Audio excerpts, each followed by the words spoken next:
Tu es en pleine séparation et ça secoue, ça fait mal. Et tout ça, j'ai envie de te dire que c'est normal.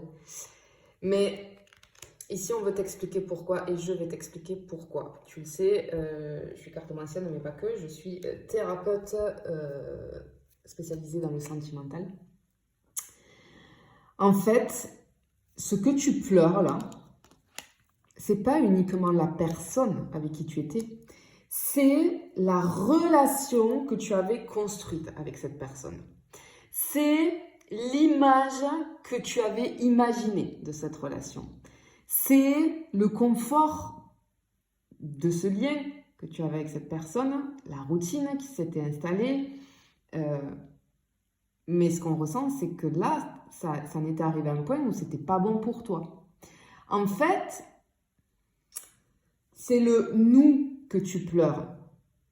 Et c'est totalement légitime, d'accord? Mais attention, ça ne veut pas dire que tu as perdu l'amour.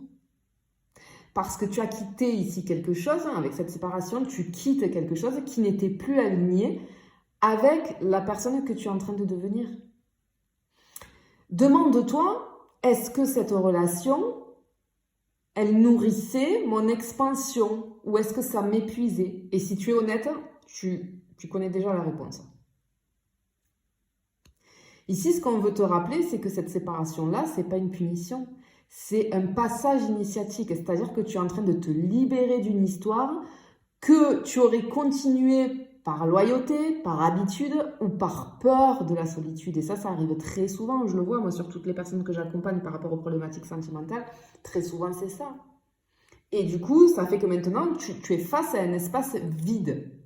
Mais dis-toi bien que ce vide, finalement, c'est pas une fin.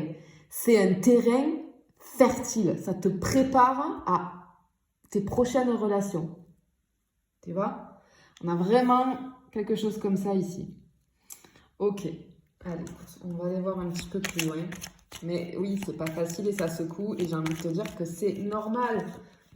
Attention aux faux comptes, les amis. Je ne viens jamais vers toi. C'est toi qui viens vers moi si tu souhaites des renseignements. Il y a beaucoup de faux comptes qui circulent. Regarde bien que ce soit bien Secret de Flamme officiel et le nom d'utilisateur, je te le mets toujours sur les vidéos. Secret.deflamme officiel. Regarde bien aussi le nombre d'abonnés pour que ce soit mon véritable compte. Mais sinon, si tu souhaites une guidance privée ou un accompagnement pour tout type de problématique, tu me contactes par mail, c'est toujours par mail, secretdeflamme@gmail.com et je t'envoie toutes les informations nécessaires. Ok, alors, ok. Ce qu'on veut te dire ici, c'est que la douleur, ok, c'est normal quand tu vis une séparation, mais elle ne va pas rester cette douleur. Elle va commencer petit à petit à se transformer. Et tu vas le ressentir pas tout d'un coup, mais par petites vagues. Tu vas sentir que ça va commencer à changer. C'est-à-dire que, tu vois, avec le bouquet ici, tu vas sourire à nouveau, même si c'est un petit peu, mais tu vas sourire à nouveau. Tu vas avoir envie petit à petit de t'aérer, de bouger, de penser à demain, finalement, chose impossible au tout début, quand on est vraiment dans le mal. Et ça t'amène à quoi? Ça t'amène à commencer à dire non à ce qui ne te respecte plus. Tu reprends ton pouvoir finalement. Il y a ce retour, on sent qu'il va y avoir chez toi là, il y a un retour à la douceur, des petits plaisirs qui reviennent, parce qu'en fait ton système nerveux va commencer à se relâcher. Il y a du mouvement, tu avances, même si c'est lentement, même si c'est avec peur, mais tu avances.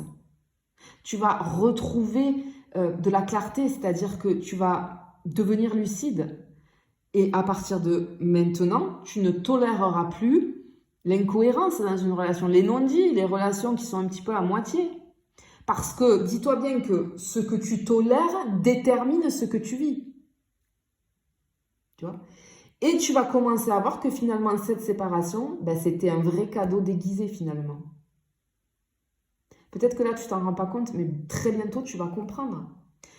Tu vas comprendre que il fallait que tu te perdes pour apprendre à ne plus te quitter.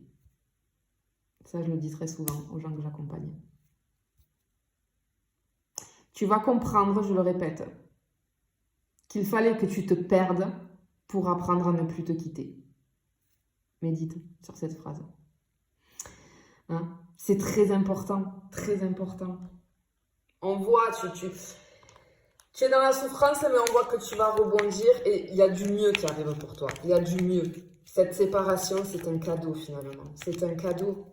Ne doute pas de ça. Vraiment, ne doute pas de ça. Regarde. Ok. Alors, ce qu'on veut te dire ici,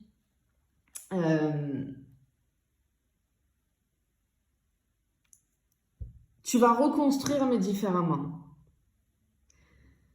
Moi, je suis sur des personnes ici avec une problématique qui va être réglée au fur et à mesure. Alors, peut-être ça va passer par un travail sur toi, hein, mais en fait, tu ne vas plus chercher à te sauver dans l'amour. On voit ici que tu vas rentrer dans une nouvelle... Cette séparation, elle t'amène à une nouvelle version de toi-même. Pourquoi? Parce que ta problématique, c'est que tu cherches finalement à ce qu'on te valide. Tu fais beaucoup d'efforts pour garder l'autre. Tu te perds, tu t'oublies. En fait, c'est comme si tu éteignais un petit peu ta lumière pour éviter qu'on te quitte. Non, c'est tout l'inverse qu'il faut faire. D'accord? Ton cœur, il faut qu'il se mette à rebattre pour toi. Que tu te reconnectes avec ce qui te touche, ce qui t'élève, ce qui t'apaise. On voit que tu vas réapprendre à aimer sans dépendre de quelqu'un. Tu vas réapprendre à donner sans t'effacer. Et tu vois, la maison, c'est un petit peu la structure interne. C'est-à-dire que tu poses des limites. Tu crées une vie où tu te sens en sécurité avec toi-même. Tu fais de ton espace physique, émotionnel, voire spirituel, un cocon sacré. Et tu vois, la femme ici qui est sortie, c'est un petit peu l'archétype du renouveau mature. Tu vois? C'est-à-dire que tu sais ce que tu as traversé. Tu as eu des failles, mais tu ne vas plus les cacher. Tu n'as plus besoin d'être parfait ou parfaite pour mériter l'amour. Ton amour commence par toi.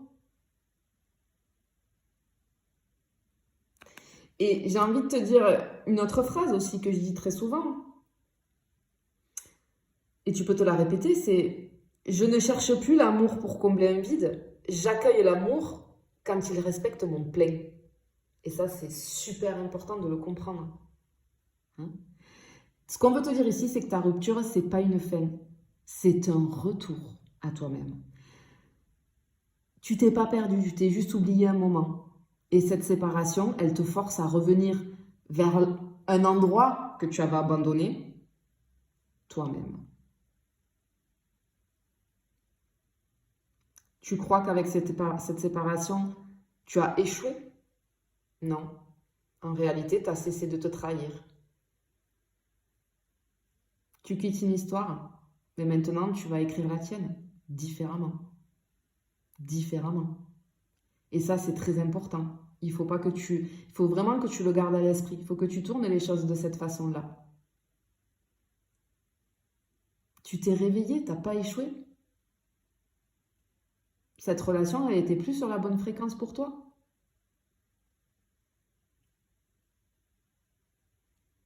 Tu vois, ça, c'est hyper important.